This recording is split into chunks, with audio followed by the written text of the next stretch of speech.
You're listening to the Claret and Big Blue podcast on the Pass the Gravy Podcast Network. Damn, Daniel. Who do you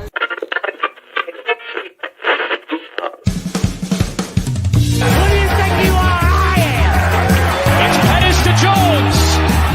Oh, what a catch by Daniel Jones. Taken away by Wicks. Landini. Oh, it's glorious.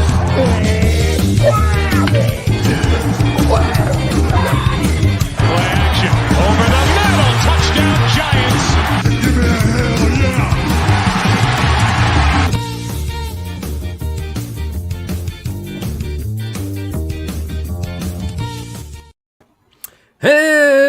And we are live. We'll do it live. Welcome everyone to Claret and Big Blue, probably the only podcast on the internet dedicated to West Ham United and the New York Giants. That's right, football and football. Balls for everyone's taste. I am Mike Fish and I am joined as always by the one and only Mr. Alex Middleton. Alex, how you doing, buddy? What's going on, man? How you feeling after today? How you feeling after your first day back to work after about 4 weeks? It was good to get back, man. I wasn't like dreading it. I feel like a lot of people dread going back to work. I did not feel like I was dreading going back. It was kind of good to get back in the rhythm of things. I felt like 1 week off was nice. 2 weeks was cool, but like after a point, you're just like, what do I do today? You know, I can only play so much video games. Can you though? Can you? That's true. I guess you could keep playing video games. So, guess what I did yesterday? Like a What'd you do? moron. So I set my alarm for 7:30 a.m., woke up, took the dog out, my usual morning routine, got set up for work, logged in, and for some reason there was no one else in the team chat, and I was like, this is weird. It's like the first day of the month. Where is everyone?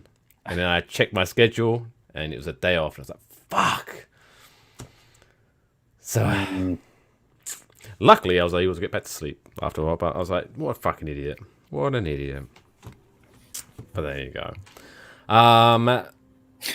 So we are live once again on YouTube, Facebook, and now back on Twitch because Twitter's kind of lame for live streams. And we're joined by Alex O, as always. What's up, Alex O? Buddy. He says you can drink every day. You can drink every day even if you're working. Who cares? Whatever. How was your New Year? Happy New Year. Yeah, happy New Year to you as well. Mine was pretty good. I went to Port Aransas. My brother's birthday is New Year's Eve, so kind of got to hang out at the beach for a little bit, and yeah, pretty good little New Year. How about you? It's good. It's good. You know, the usual. Ate a lot, drank a lot. I got reconnected over the break so I finally, after leaving at my parents' house back in England for like several years, I finally brought over my PlayStation 3, taking it back, and I restarted Red Dead Redemption, the first one, and that was like, oh, that's what's up. It was pretty sweet to get reconnected with John Marston. The second one. How is it? I still haven't played that. Is it good? It's just as good as the first, if not better. Like it's solid, and it's cool to like do the new one and then the old one, and you get like the continuation story. Because yeah, second one is the prequel, right? Yeah. Yep. Nice. Yeah, I have to check it out. Wait, do you reckon it's still available for PlayStation 3? I don't. I'm so out of touch. Probably. I think they're on like PS5 now, aren't they? Probably on PlayStation 4. Is what I would imagine it would be on. Maybe I'll look into that. It gets down to some retro gaming stores. See if I can pick it up. I never know. How was Chili's? Did you do that? Did you tradition? Chili's is bomb, dude. Chili's is always good. Did you triple dip it? Yeah, I dip the fuck out of it, bro. Couple of dentes. Did you keep them coming? I think I had 2 dentes. We had been drinking all day, though, so this was just on top of everything else. Can't go wrong with a dente at Chili's, though. So what's your schedule like? How early do you go there? I'm assuming you don't stay there till the ball drops at midnight, right? No, we went at like 5 or 6 on New Year's Eve and kind of chilled there, and then like probably came back around like 8ish or so. So we had a while to hang out until the ball dropped. Had a nice little fire going out in the backyard. Chilled out by the pool. It was my brother's birthday, so we got a piñata for him. That was pretty wild. Fucking hate you guys.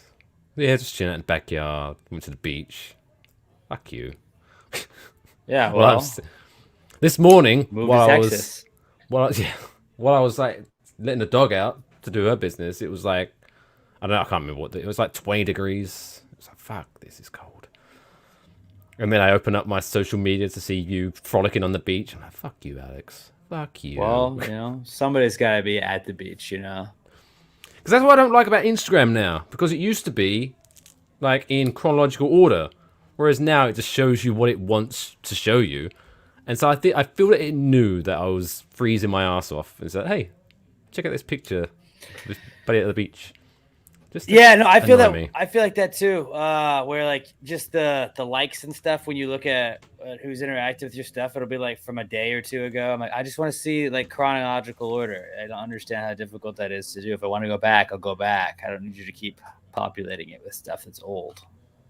I've had some where it seems creepy, but I don't know where I'll get a like from something I posted like 3 months ago. Like, okay, thanks. I guess. I get some people go back and they'll look at stuff, but yeah, it's See, that's my it's rule of weird. thumb. If I do go back, I never like anything because I don't want to look like a weirdo.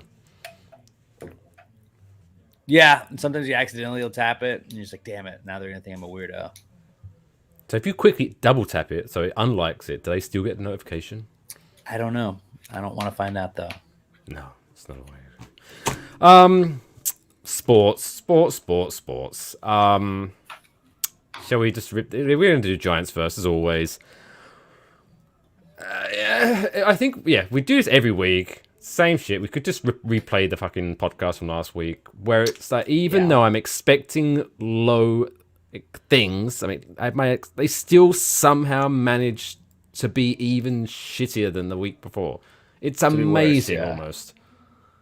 Like, 3 points. We can't get anything done, man. We have no quarterback. I understand that Jones is out, but like Glennon is just god awful. Jake Fromm, we tried that experiment, that didn't work.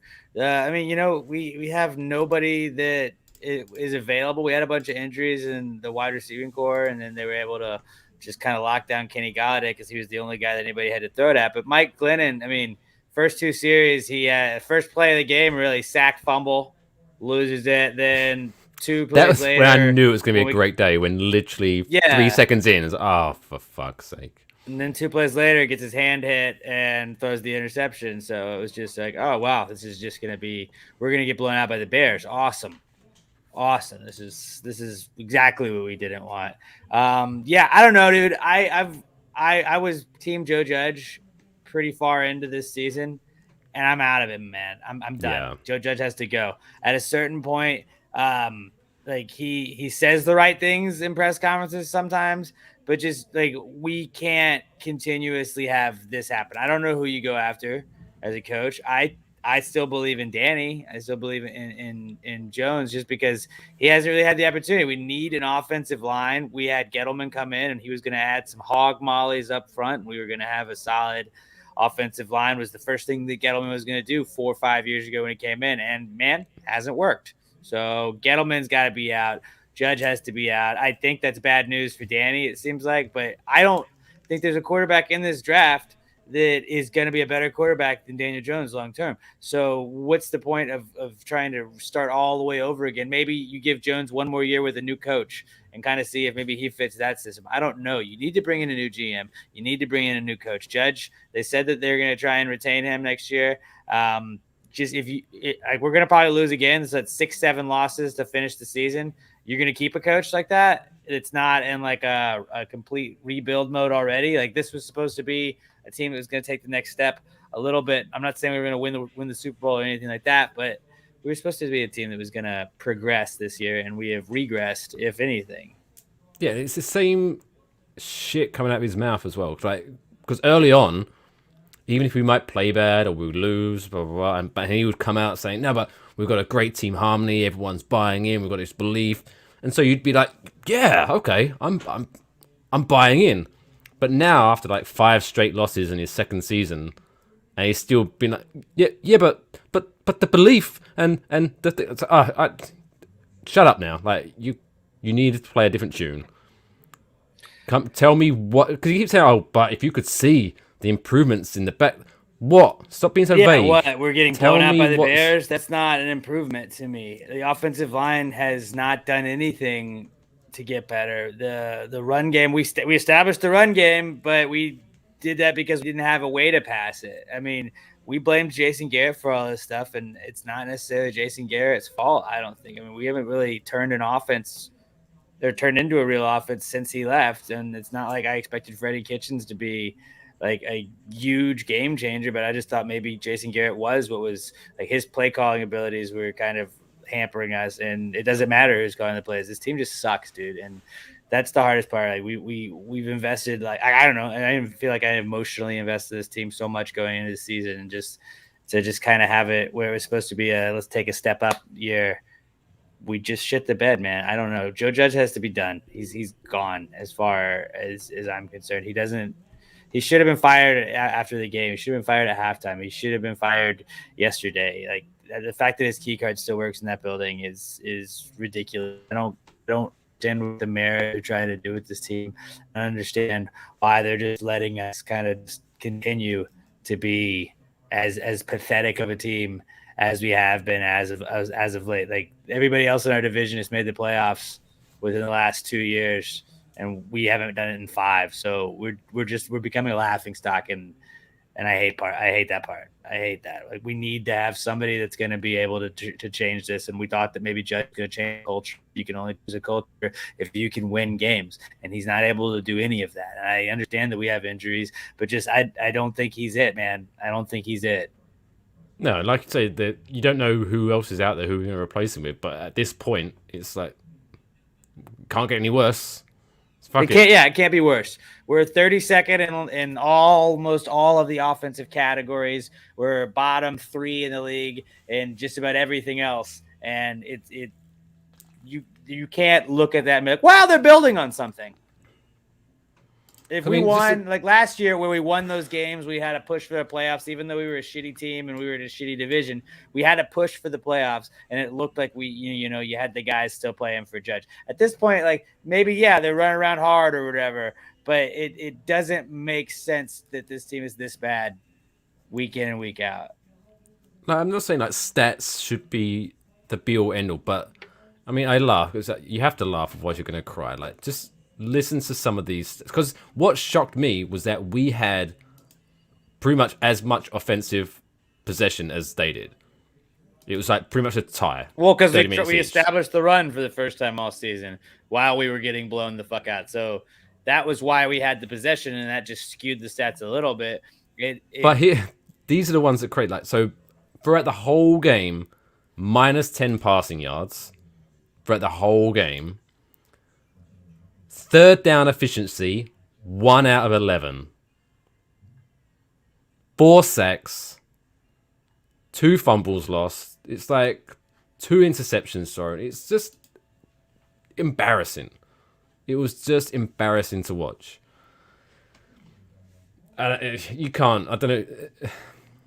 Maybe they're waiting to the end of the season, but yeah, that's because I'm normally, whenever people start like hoping their team lose because hey, they want a better draft pick, I've never bought into that because I never want my team to lose.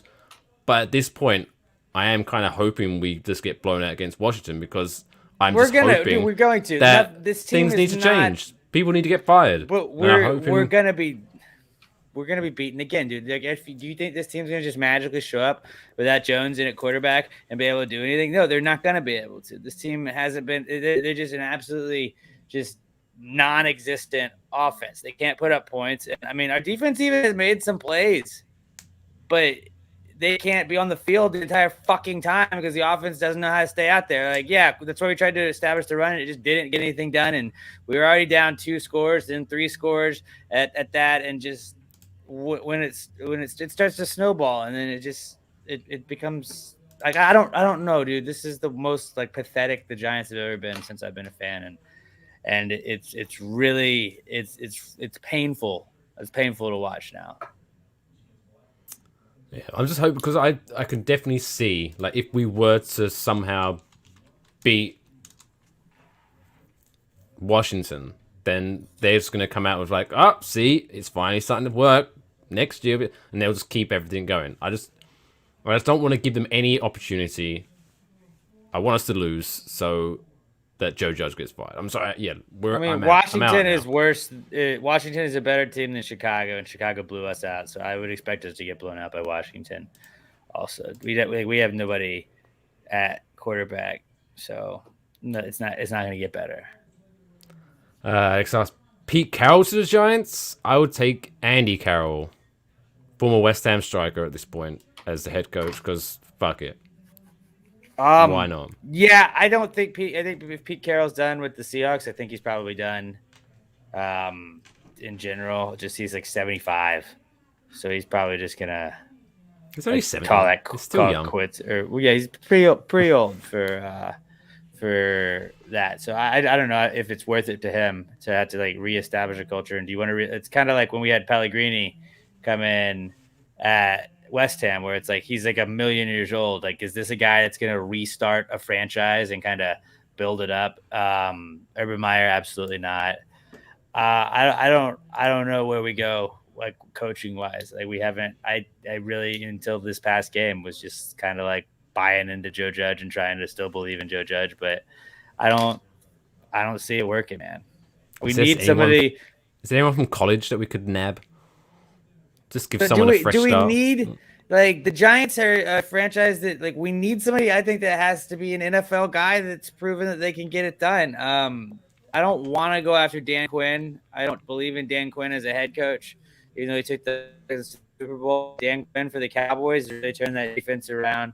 That would be pretty cool as a hire. I'm just going to kind of Google some of the head coaching candidates. So Byron Leftwich is out there. I don't really buy into Byron Leftwich because he's had Tom Brady and all those offensive weapons in Tampa.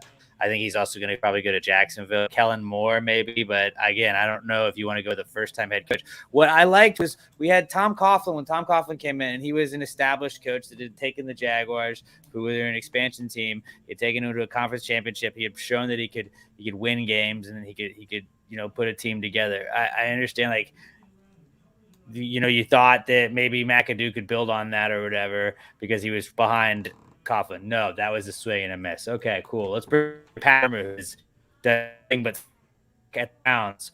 See if he can do it. No, he can't. Pat Shurmur, a great offensive coordinator, not a great head coach. And then we go over to Joe Judge now trying to do that, and the guys just don't win. The guys just don't win for him, and maybe he goes somewhere else and can revamp his career. But I just don't think that he was the right hire. I think we definitely need to go for a head coach or a former head coach because obviously converting a offensive coordinator or special teams coordinator is not working for us. So we need someone, I guess. But how are you going to get them? I guess unless you spend money, but we need someone established to fucking slap these people around and get them playing.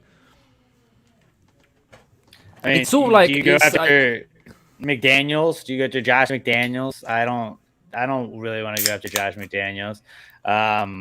What's his face? The defensive coordinator for the Bills. He's another name out there.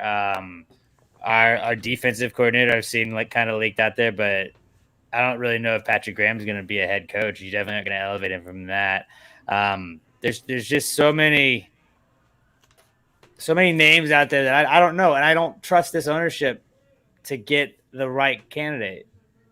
I don't trust the mayors anymore, man. We had guys in there, and people want to shit on Jerry Reese. Jerry Reese put together a championship team. Ernie Accorsi, when he was the GM, I think that he had a hand in hiring Coughlin and bringing in Eli and all of that. It's not working, and it doesn't look like it's going to get better anytime soon. And I thought that maybe this year, if Joe Judge had everybody buy into him and everything went right, that we could turn it around. I think he's talking to Eric Bieniemy, is who Alex O is talking about. Offensive coordinator. Yeah, I can see that too. I don't know. Leslie Frazier, I think, is a coordinator right now for the Bills, and he could probably Brian Dabble, and Leslie Frazier are offensive and defensive coordinators for the Bills, I believe, and they're going to be up for head coaching jobs for sure. Anybody tied to Andy Reid is definitely going to do that. Doug Peterson for the Eagles could be talked about, but I don't want him coming to the Giants. We need somebody that's been established. I don't know if there's going to be anybody like that. Yeah, maybe Pete Carroll could kind of build a culture like that. I've seen rumors that maybe there's like a rush to the Giants possibility, but I don't know. Whoever UK's coach is, I think it's Bob or Mike Stoops. Bob Stoops' brother. I'll talk about the mighty UK in a minute. One thing I did before we move on, it kind of pissed me off a little bit, just while I was already in a pissed off mood, was when the announcers or commentators, whatever, were talking about Justin Fields, and they were like, "Oh, do you think the Giants regret not going for him? He's won 2 games this year. What? Like, yeah, we're not that good, but how is that an improvement for us? I don't understand that. If he was some rookie quarterback that's lit up the league, fine, but he hasn't shown anything good, so I don't understand. Yeah, it's on a progression. I don't understand why they're saying that we should regret not taking him. Whatever. No, I don't. Mark Schlereth, I think is who you're talking about. That was on the broadcast. He had some. Was it Mark Schlereth? Maybe it wasn't Mark Schlereth. I don't know, but whoever that was, they had some dumbass statements where they went, "Why, if you have 2 draft picks in the top 10, why don't you go after a quarterback?" And it's the exact same thing we've said the last 4 weeks, where you want to go after a quarterback. Okay, if there's a can't miss guy in the first round and you happen to have that ability to get him with one of those 2 picks, then okay. You think that that's going to give you a better chance long-term than Daniel Jones. All right. But if you think that Malik Willis or Matt Corral or Kenny Pickett or any of these guys that are coming out into the draft this year are going to be better than Daniel Jones, I disagree. I don't think that's the case. And I don't think you should just waste a first-round pick on a quarterback just for the sake of it. Yeah, like let's go 2 offensive linemen. Let's get the 2 best offensive linemen. Maybe trade back, get 2 more picks in the first round to get some other offensive linemen. Like we have to build something that can protect a quarterback or establish a run game in every single game. We have to have that. Like that's what the Giants were in 2007 and 2012, 2011 when they won the Super Bowls. That they had the best offensive line in football for quite a few years. And you see teams like the Raiders that even though they don't have the best talent around them at all times, they're able to be in games because they have an offensive line that can protect Derek Carr. You see the Cowboys have a good offensive line. The Eagles are able to get the run going, and they're going to be a playoff team because they have the offensive line. The Packers, great offensive line. The Colts, a fucking phenomenal offensive line. They have the leading rusher. Teams like that, they have Carson Wentz behind center. Like they don't have a stud quarterback. They have Jalen Hurts behind center in Philadelphia. They're able to win games and be in the playoff race without having the guy, the best quarterback in the league. Daniel Jones can do stuff. Yeah, Daniel Jones can be a good quarterback. He's never going to be the best quarterback in the league. I don't think to us maybe, but like Daniel Jones can win games for you at quarterback. I don't think that going out and getting one of the available quarterbacks in the draft this year is going to be a huge game changer.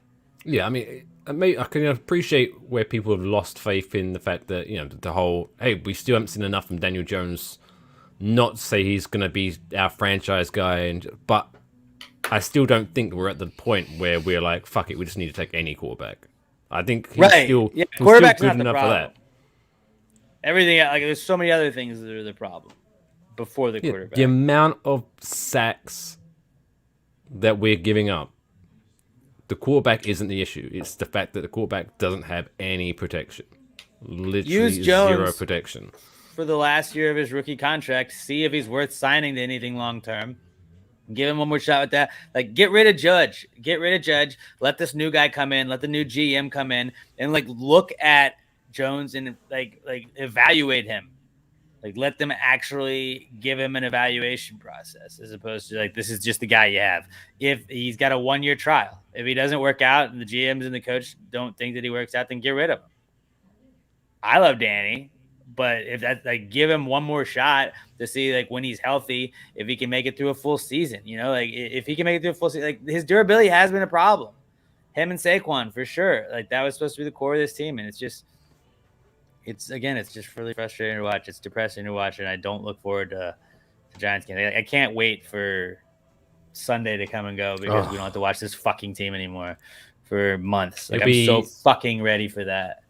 Once the game ends, it will feel like a weight is lifted off my shoulders. Right. And like, I hate that. I hate that is what I am at with this team at this point. And I mean, it's just it's not fun. They're not fun anymore. I hate this team. I hate this team that I love. And they make me hate football. They make me really not like the game of football because of how terribly run they are and how poorly they're playing. Yeah, we have Bobby McThunderwaffles on Twitch, which is a fantastic username.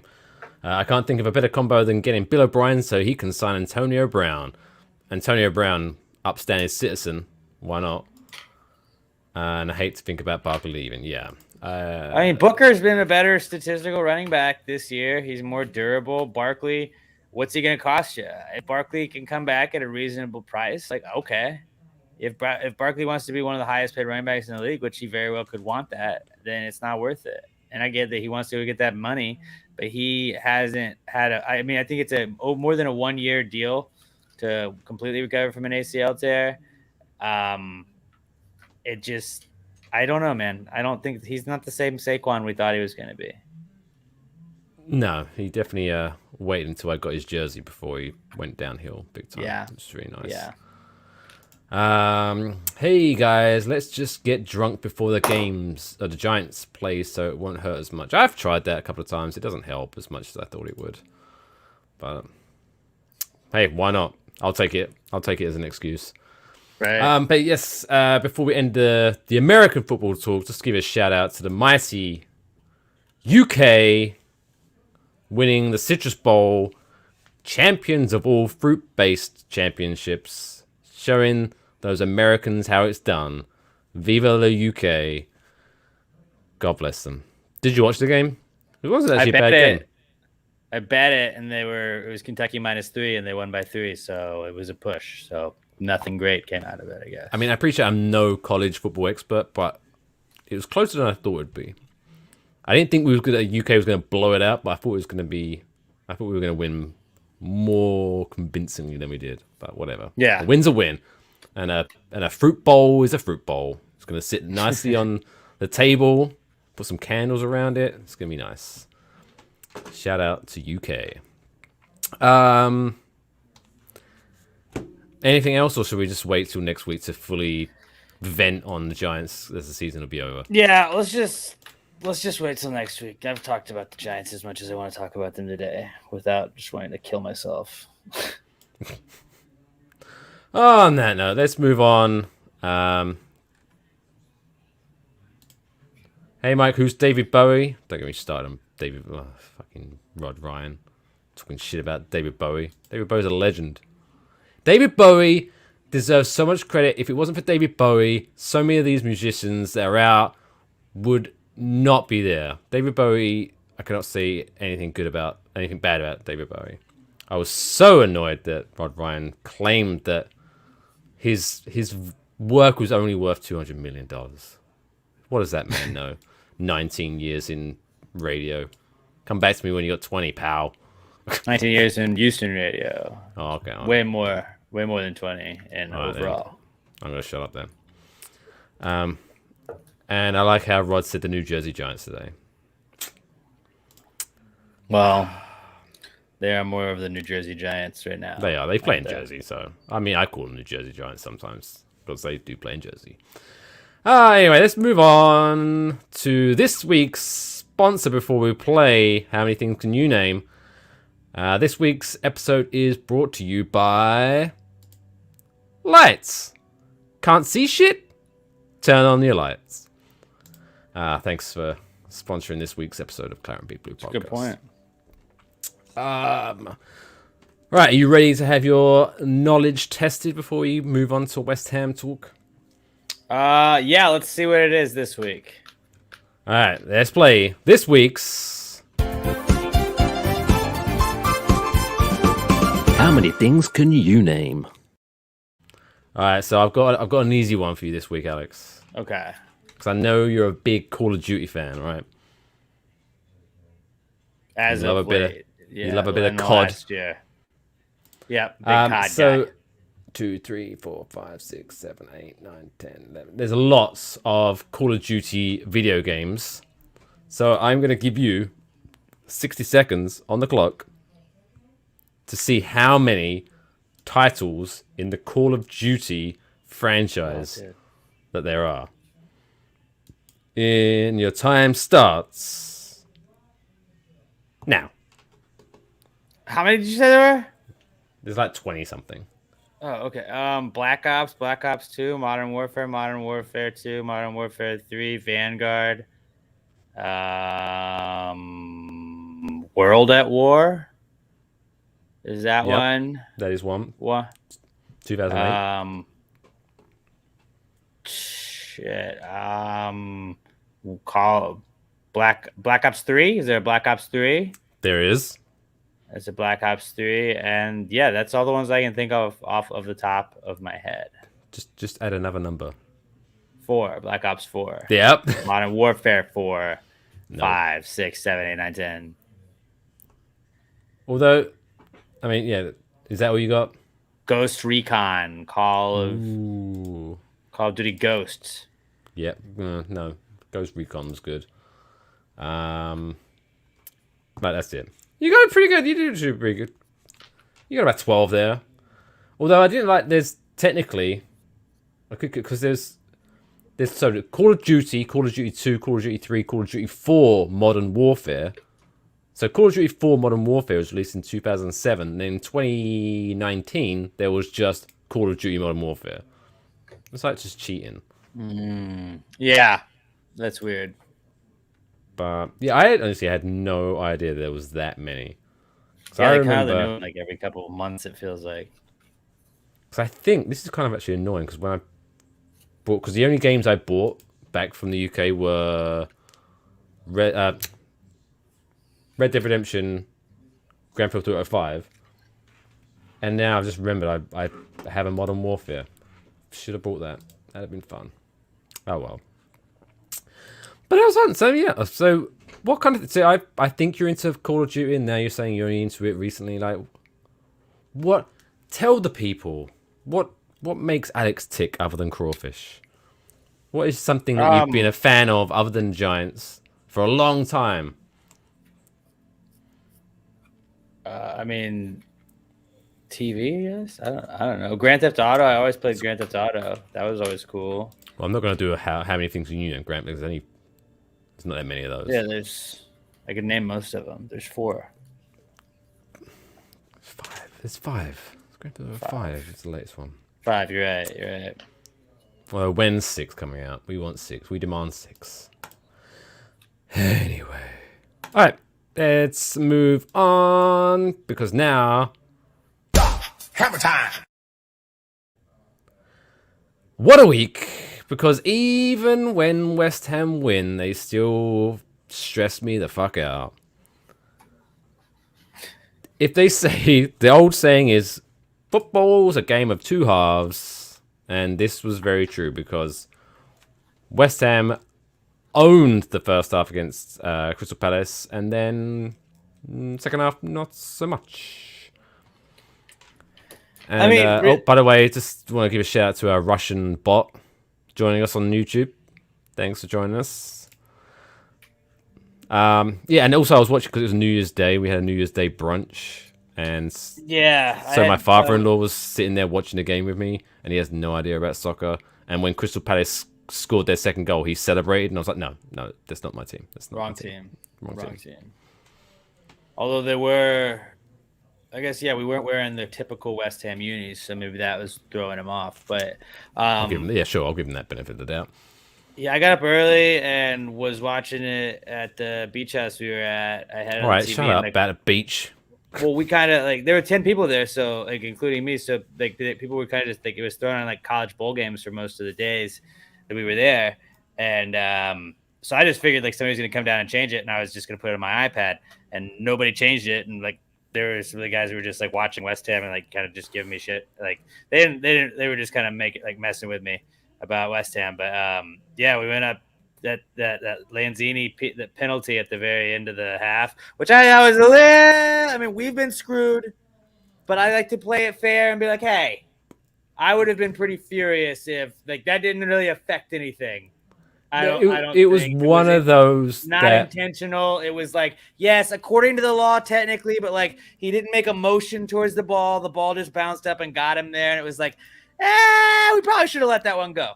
it was one of those examples of where, because it was given, I was like, yeah, fair enough. But if it wasn't given, I wouldn't have bitched too much about it because. But if it was given against us, we would have been furious, like course, a lot of the Palace people were. I mean, in hindsight, I am glad they gave it to us because we would have had a draw with Crystal Palace. Or I mean, I don't know how that works, but yeah. I mean, it would have been 2-2. Butterfly effect. Butterfly effect. True. I mean, I understand what you're saying, but I do feel like the butterfly effect of that was like West Ham was like, oh fuck, we just get one more right before the half, and they put like Lanzini scores it, and then I think that they just coasted. Like that was exactly what it made it seem like. Because I even was like, you know what, I'm not gonna watch the second half up here. I'm gonna put it on my iPad, go down by the pool, and I was just kind of like monitoring it, watch the 2 goals we gave up. It was like, but like we're not gonna blow this. This isn't Arsenal, and they made us sweat it out, but. The stoppage time goal was like, okay, this isn't great. But, I mean, I really think that getting awarded that penalty was just like, well, that's that. There's the universe loves us. It ended up working out, but the announcers even kind of seemed that like they're like, and that is a commanding lead for the West Ham Hammers. The East London securing victory. Was Arlo White commentating? Because that was a great Arlo White impression. That was. Well, I don't know. Arlo's kind of like, I think he likes us now. Does he commentate at West Ham? I thought he's only exclusively Liverpool games. That's his team, right? Oh, did you know that they did win the title after not winning it for a long time, a couple years ago? I don't know if you knew that.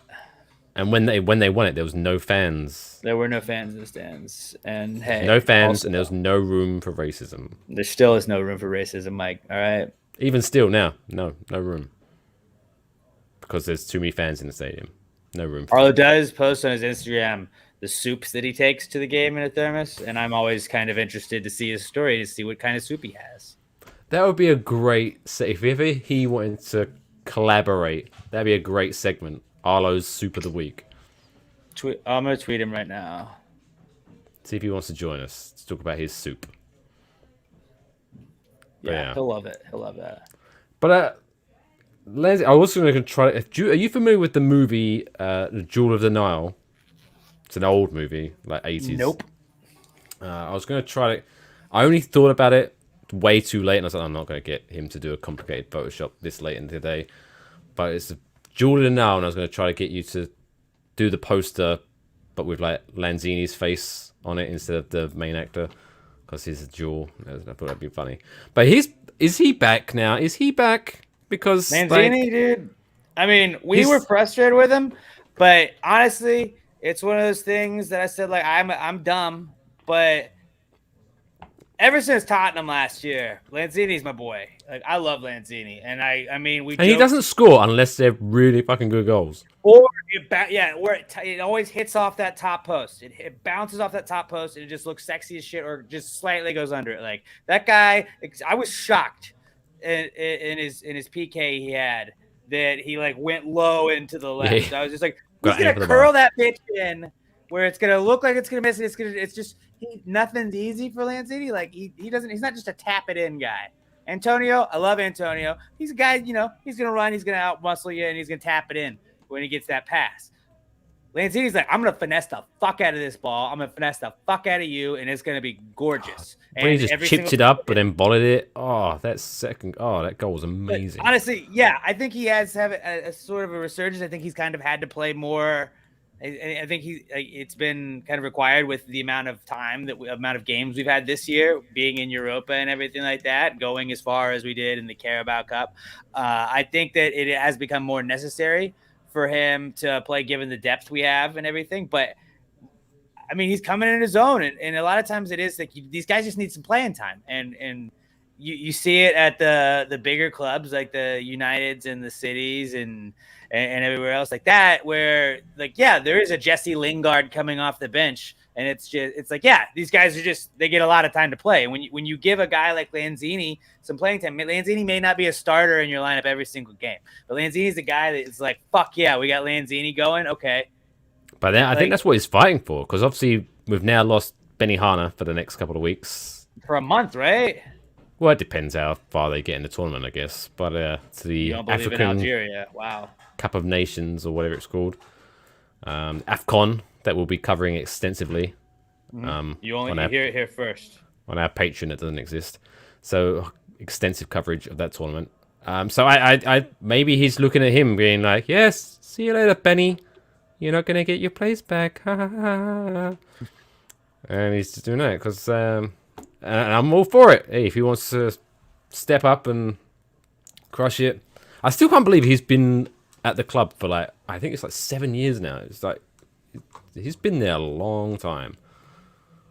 God bless that man. But yeah, and then that ball, Benny's, the Antonio goal was a good goal because he dived at the right minute and got his foot on it. But that ball was sexy as fuck. Yeah, that could not have been any more perfect.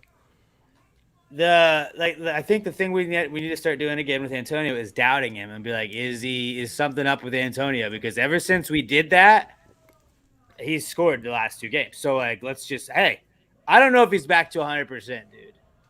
This isn't, is this the Antonio that, is really going to get done for us? Or maybe do we need to address these strikers? I think if we just keep putting that out there. Right. We shut up. We say that when we put it out there and he's like, hey, governor, oh my God, here and score myself another goal. I'm going to dress up like a snowman and drive into someone's house. Oh, crush me car. That's exactly what he sounds like. Exactly. Your impressions are coming on leaps and bounds. I do there is just while we're on impressions or while we're on accents, it is interesting. It's like a Scottish, Irish, British thing, but there's guys that are just completely set on my is not in my dictionary, it's not in my vocabulary. This isn't mine. It's me. It's not mine. It's I respect the fuck out of that. Conor McGregor never says, "Oh, this is my whiskey." It's me whiskey. Or grab me coat. And it's just, I guess that's just how your parents talk to you, and then you just adopt it. But it seems like, and I mean, as somebody that's never been to England, it seems like the people in Liverpool area, they are people that say stuff more like that. They talk about me instead of my, Yeah, other than Aaron Cresswell, nothing's good come out of that city. Yeah, Aaron Cresswell's cool. Hopefully he'll be back soon. Yeah, really, honestly, what our problem has been is that we've had a back four that's not been our best back four that's been able to go. And I mean, really, they have stepped up. They've stepped up for what we've asked them to do, to just basically be like, hey, we need all 4 of you guys to do this. And I wouldn't say they've stepped up. They've done enough, but they've done a serviceable job. It's every single game though, 3 of the 4 are good. 3 of our back 4 are good, and there's always they just draw straws before the game, and it's hey, who's gonna be the off defender this week that's gonna get beat? And it happens, and it's sometimes it's Dawson, sometimes it's not. And I thought Dawson, he didn't play terribly this week from what I saw, at least. Oh yeah, Van Ren. Am I right? What a great comment. Thanks for joining us. Mm-hmm. But yeah, it gave me promise because I think that first half was almost like lockdown West Ham, where we were just playing super old school Barcelona, crazy. Yeah, but where they almost gave had me that flashbacks. First 5-minute goal, and then they had one right about at the 9-minute mark. But other than those 2 scares early on, it was that happened, and West Ham was fucking, let's clamp it down, fucking figure it out. And then we controlled it, really, that entire first half.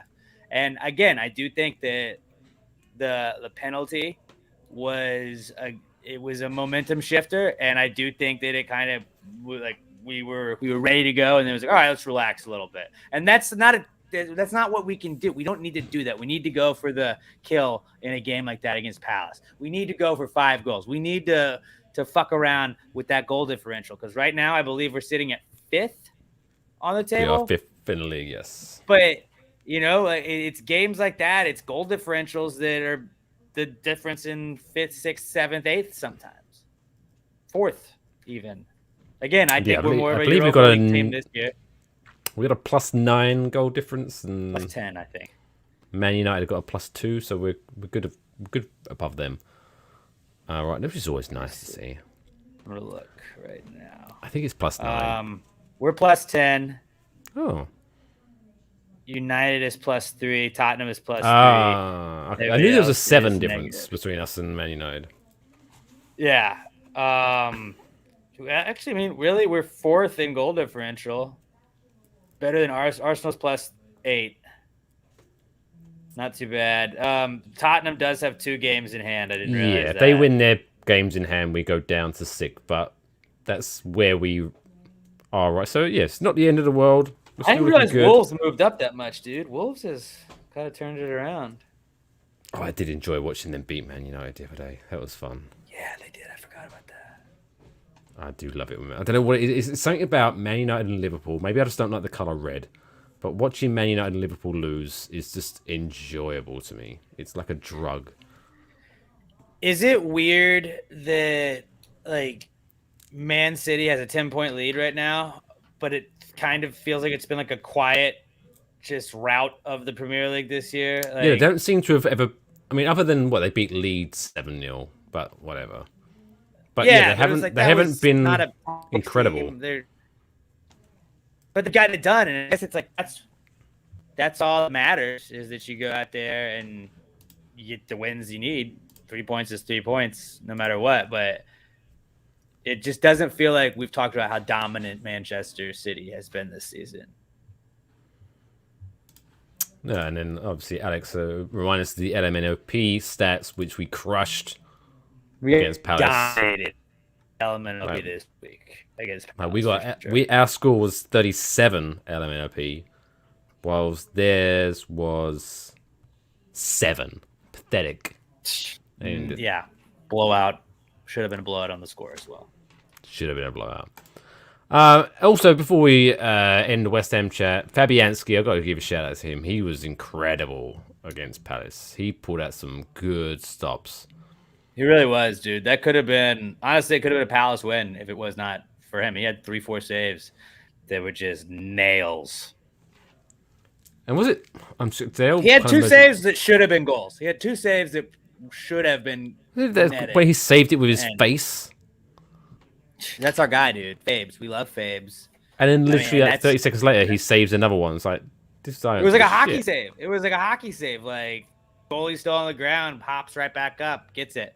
But, yeah, I mean, do you think that it is a little bit like the motivation factor where you have an Areola in there and now he has a competent second goalkeeper? He's kind of like, and not that he was playing like shit like before, but it was like when you have Roberto backing you up, you're like, yeah, okay, you're gonna bench me for that guy. And also, it's a training thing as well. I guess if you're, because obviously goalkeepers train with other goalkeepers, so if his only person to train with is the level of competition, like an idiot like Roberto, then yeah, he's gonna slip. Well, now he's got a decent goalkeeper training with him. I mean, Randolph. Let's not shit on Randolph. I just think after being I think, and we're going through this with the Giants right now, with Glenn and From. It's actually garbage behind your number one. We have a number one, and then we have like a 1 and 1B. You know, we have a 1A and a 1B because I think Areola could be a starting keeper in the Premier League, and I'm really glad that we have him for the Europa games and for cup games and stuff like that, because it is nice to rest Fabianski. Although I've always been of the mindset, it's like, how much work is a keeper like going to be overworked doing, really? Like, no, you're a goalkeeper, professional goalkeeper. They work hard, right? You can roll me out every single game. I think it'd be okay. Yeah. You're not like, oh, I'm exhausted, I've had to suit up. It's like, you're not running the miles that everybody else is running, dude. It's not on the pitch. Maybe on the practice pitch, you are. Maybe. But yeah, great performance from Fabs. And then up next, we got the only game we've got between now and the next episode is Leeds in the FA Cup. Oh, it's FA Cup. Fuck. It's FA Cup. Is FA Cup weekend, or is it just us with FA Cup? It's the FA Cup. It's the third round, so it's like a huge FA Cup weekend. Okay, cool. So this is the first round that the Premier League teams enter the FA Cup. So it's like this is when the big boys enter the competition. So do we go out and dominate, or do we run a B squad? Because now we were talking about this before we recorded. I'm a little frustrated that we got to play Norwich again. We had to reschedule the Norwich game.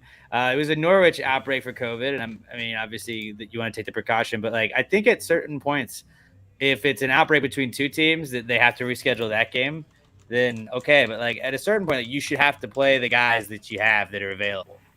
Agreed. Like if Norwich has an outbreak and West Ham doesn't, why does West Ham need to suffer and wait? Like, what if West Ham has injuries? Like, do we get to wait till our back four are back and healthy again before we take on other teams? Like, that's like we didn't get the postponed games because our back four were out. We could just say no. Ogbonna, Zuma, and Cresswell, and that they've got COVID as well. No, that's it. So we can't play until they're back. Rice suspended for a game. Rice being suspended for a game. What if we would have liked to postpone that game? They should at this point. They should. Everyone knows what this is about. If they can't, I don't want to say academy players. If you have that many academy players, you should postpone. You should forfeit the game. If you haven't got enough players, it's not our problem. Everyone's playing under the same rules. Everyone's playing in the same world. Yes, COVID is an issue, but everyone's dealing with it the same. If your players can't look after themselves at this point, we're like nearly over 2 years into this fucking thing. Know your shit. Sorry. Yeah, I don't know. I feel like bad it's for kind you. of getting that way with a lot of sports. Where I mean, I understand where there's both teams having outbreaks, but like one team, it's like, dude, what are we supposed to do here?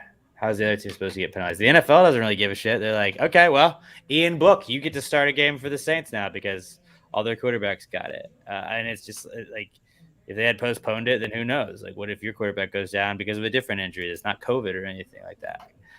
It's just something that when you look at it, kind of can be frustrating. I'm glad it's Norwich and it's not Arsenal or anybody like that. But yeah, Leeds. Do you think we go with our A squad? Ariel's probably going to start. We don't start Antonio. I think we go. Boston probably gets to play. Because the problem is Norwich. Yes, Norwich. We should beat Norwich because they are a terrible, terrible team. But at the same time, it's a league game. You don't want to leave anything to risk. So I think we go with our Europa squad. I think Areola starts against Leeds, and we go for like a little bit of a.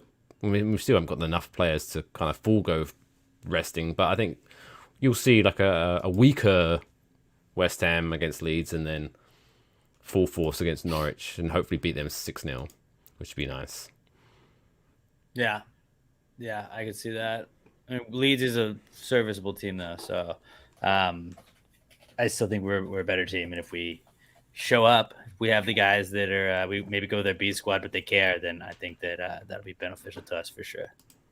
And also, isn't it? It's 3, but it's Norwich, so you can rest some people. Like maybe against Leeds, don't play Antonio. Mm-hmm. Put Vlasic or Bowen up front, and then we'll see where we go from there. So Giants' last game is next week, but in a couple of weeks the Winter Olympics start, so that's something to talk about. USA curling. Yeah. Go curling. Yeah, I'm a big fan of curling. Don't get me wrong, but you know what? I'm a big fan of the luge.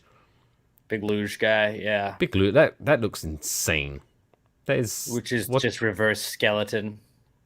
Yeah, it is pretty much it. So instead of going face first, you're going feet first. Yeah, it's like they definitely was like, okay, we need more sports. Hey, you know that one where you go face? What if you just sit the other way? It is boom, new sport. Somebody came up with that sport, and that was like, yep, we're incorporating this into the Olympics. But like the Summer Olympics make more sense. Winter Olympics is like, what if I could ski and shoot this target and ski 80 miles? All right, let's do that. That's right, because they're pushing out. Remember, Trevor Noah did a bit about this, like the Summer Olympics with the swimming, which is bullshit. It's like, oh well, what if I swim this? Like, front way? Great.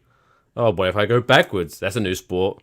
What if I do this butterfly motion? New sport. It's like swimming, there's too many things in the Olympics. So yeah, skeleton and luge, same thing. Just whatever. But yeah. What is this? The Nordic. I'm just looking at the Winter Olympic sports. Why don't they have snowball fights? They should have snowball fights. That'd be great. It'd be like winter dodgeball. That's how they could do it. I'd totally watch snowball fighting, Olympic snowball fighting. Just saying. But it looks like the logo. Have you seen like the logos they put on this? Like, the bobsleigh looks like a train going downhill with some. Oh, I know what you're talking about. Yeah. Terrible. That's pretty crazy. Then there's skating, but then speed skating. So if you go a bit faster, that's a new sport. Oh yeah, great stuff. Winter Olympics. I'm super not excited, but I'm sure I'll watch it because I think where it is, I think it's in China. So that means all the good shit's going to be happening while I'm at work, which means I can avoid work by watching the Winter Olympics. So, whoop, whoop, go Winter Olympics. There you go. Least prediction? I'm going to say 2-1 West Ham. Being optimistic. Yeah, I think that's a good... I'm going to go 3-1 just to be different. But there you go. All right, before we end, do have to do our first ever episode of Transfer to watch. So West Ham have officially, apparently, signed Callum Marshall, a 17-year-old striker from Linfield FC in Northern Ireland. Sure. Sounds like an Irishman name. So that's sure. Good for our under-23, our youth system, I guess. But until now, as of this live broadcast, no major signings. Until maybe the last... We'll get nothing, and then we'll just get Jesse Lingard at the end of the window, maybe. Who knows? Who knows? But yeah. What are your sources telling you, since you're a big in-the-know guy? No reports yet from my sources. I still got some feelers out, you know. Get the feeling out there. Good stuff. All right, well, since people love this show so much, they want to get more of us. Have we got a new Pasta Gravy this week? Since you kind of took a week off, since you don't want to work, apparently you did. Best of. You did the best of. I put that together. I spent days putting it together, so I did work. We just didn't physically record an episode. But yeah, the best of is still available. Tomorrow we're gonna bring in. We're gonna welcome everybody to Manuary with our good friends at Manwich. Nice. Best sloppy joes there are. Talking about dry January and how just weirdos are doing that. Why don't gyms have bars in them, like to drink at, so you can say you're going to the gym and just there's a bar there, so you really are going to the gym, but you're just not working out. I had the cops called on me at the beach house we were at 4 times in 3 days. My bad. Yeah, all kinds of fun stuff like that.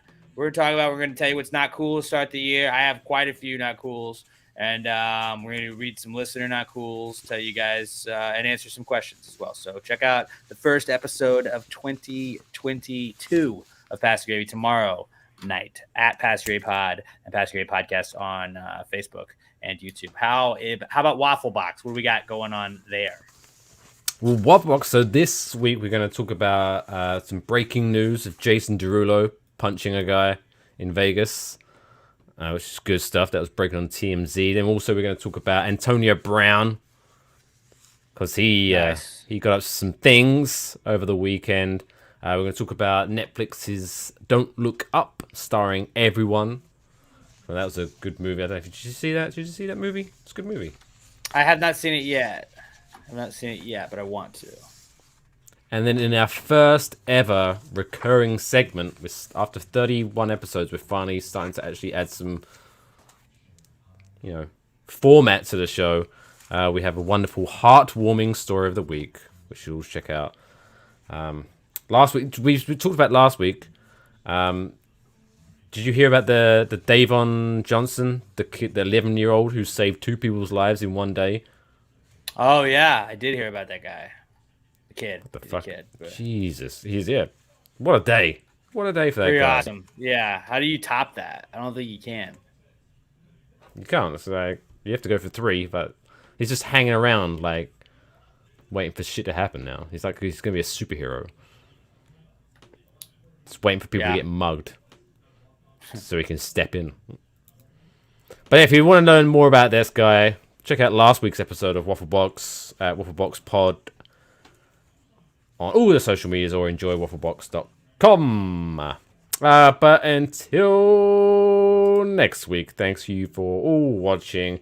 And of course, even though it's New Year, don't forget, seahorses forever. Thanks for watching. See you next Tuesday.